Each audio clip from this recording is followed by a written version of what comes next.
Good morning, Coastal Bend. I'm meteorologist Carly Smith. We are watching Tropical Storm Lee in the Atlantic, still more than 1,000 miles off the coast of those northern Leeward Islands in the Caribbean. But this system is moving west-northwest with some speed at 14 miles per hour.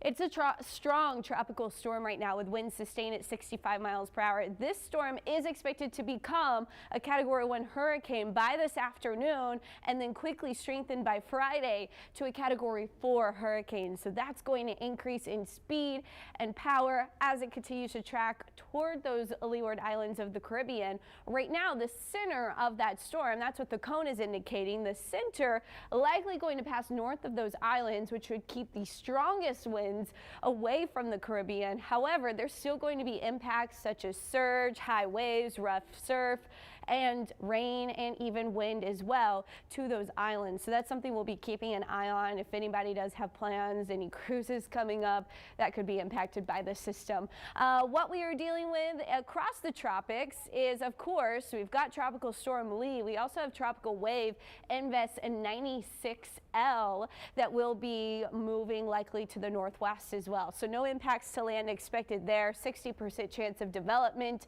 And then the remnants of Franklin actually have a 10% chance of developing well there into the northeastern portion of the Atlantic Ocean, closer to Europe there.